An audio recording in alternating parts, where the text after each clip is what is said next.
It was a calm Tuesday morning. I was playing my 3DS in the kitchen at the time when my mother called me. I put my game down and followed her voice into the living room. As I walk in there, I call to her, "Yes, Mother?" She looks up at me with excitement in her eyes. "Mr. Swift, go into the back room and help your sister. She's with Lucy."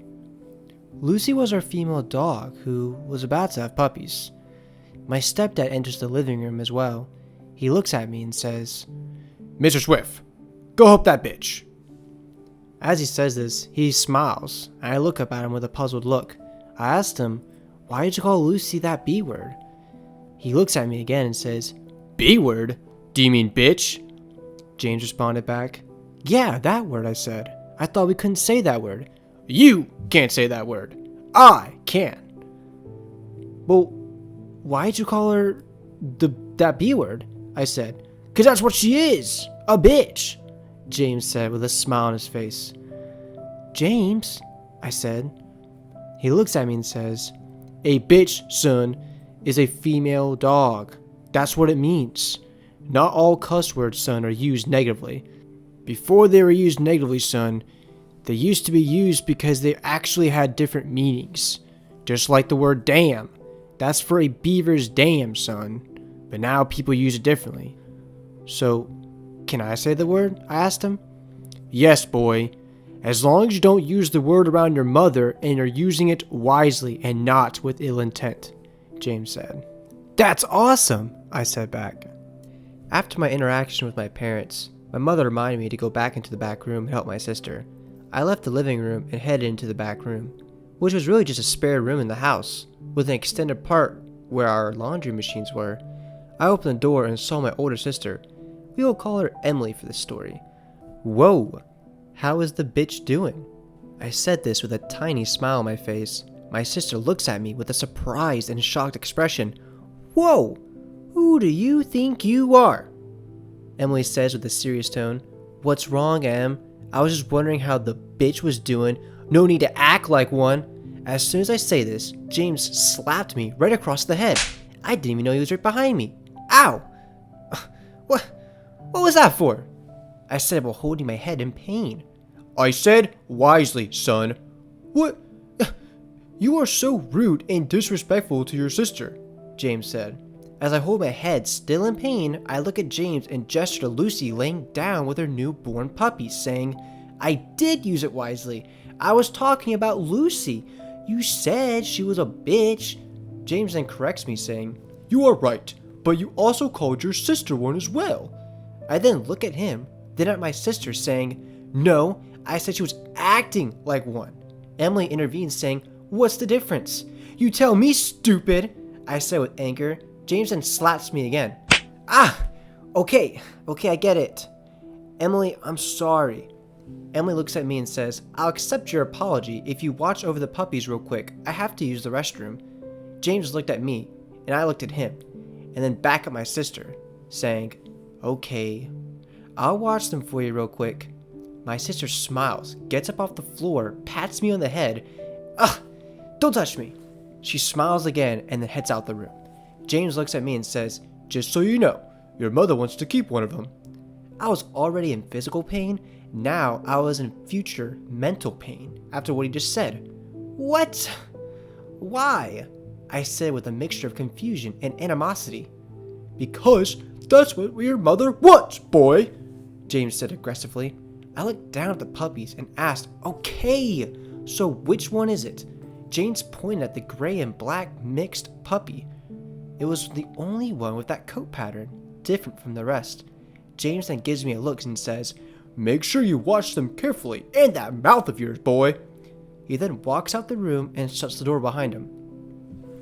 I lay down with the puppies and sigh. Oh, man. I didn't want to keep the puppy.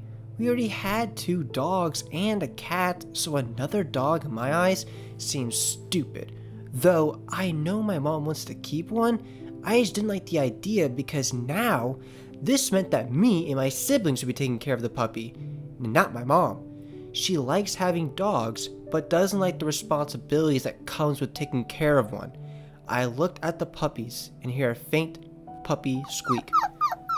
As time passed on, me and my siblings were taking care of the puppies and making sure they got homes.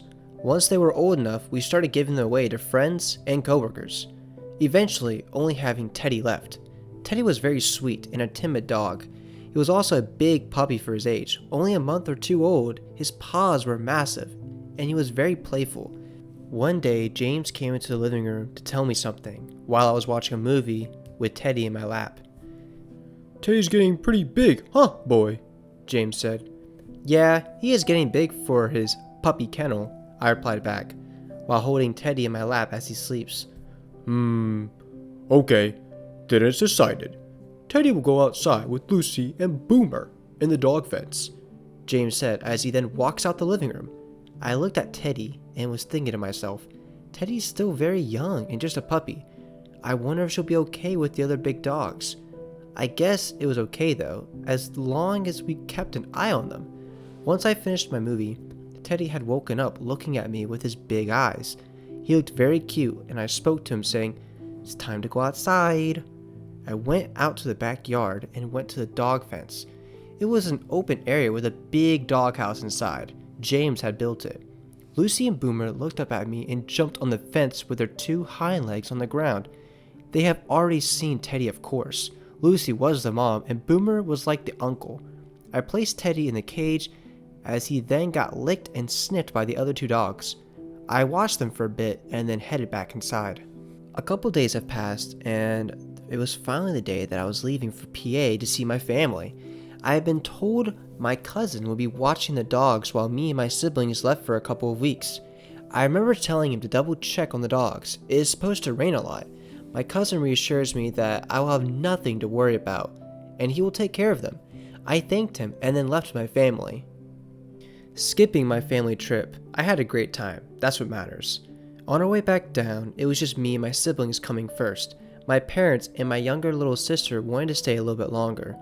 Once my sister had pulled into our driveway, she let me and my brothers out. She then got ready to go see her boyfriend and left the house shortly. Me and my other two brothers went inside to unpack. Then in my head, I was thinking about the dogs. I told my older brother that I was heading outside to check on the dogs. He said, okay. I head outside to the backyard. What I see was a sight of neglect and a malnourished Teddy. Boomer and Lucy looked to be fine and were barking a lot. They seemed to be very excited to see someone, almost as if someone had not been looking after them for a while. I walked over to the cage to see Teddy barely standing and looking very skinny, almost skeleton-like. His face, which was once full of life, now looked drained, dry, and deteriorated, almost as if he hadn't eaten or been bathed in weeks. I got sick to my stomach just looking at him and ran to grab my brothers. My older and younger brother came outside to see the dogs, and my younger brother began to cry.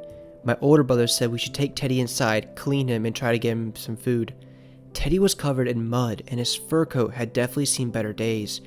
He took Lucy and Boomer in as well and washed them, and let them stay in the back room for now with fresh water and food. Teddy has been taken into the bath where he could be cleaned and washed with all the dirt and mud and grime off of him.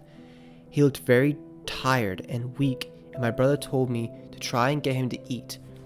We tried feeding him, we tried giving him water, but Teddy wasn't eating or drinking, just laid down on the ground, and when we would stand, he would just fall over. I stayed with Teddy that night, trying to do something to get him to eat. I even offered him a steak or that expensive dog food in a can, but nothing really worked. The next day, my older brother left for work, and my younger brother was still asleep.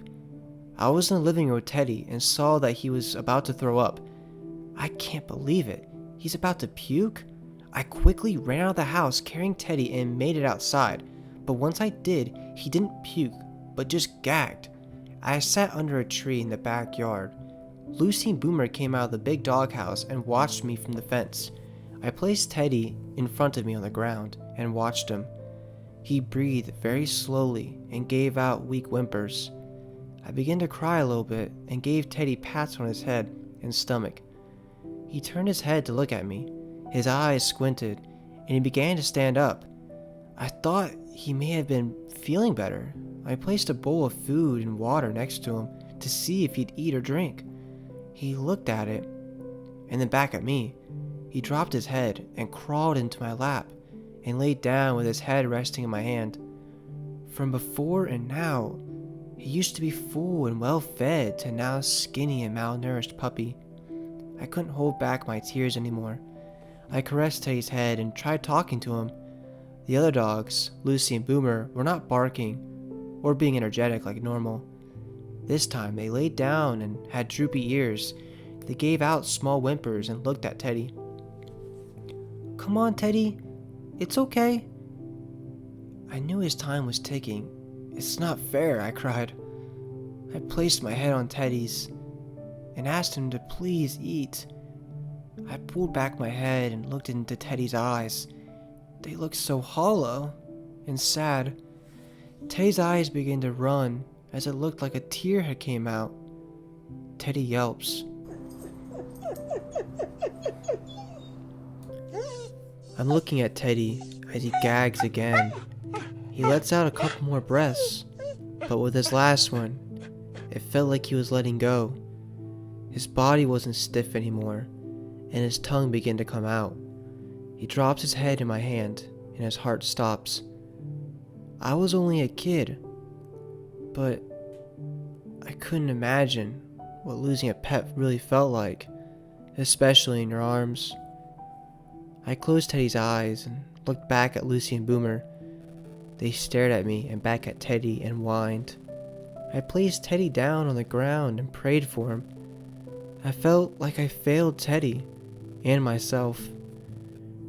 I'm writing this story today to share his memory. Teddy's life may have been short, but I'll never forget him.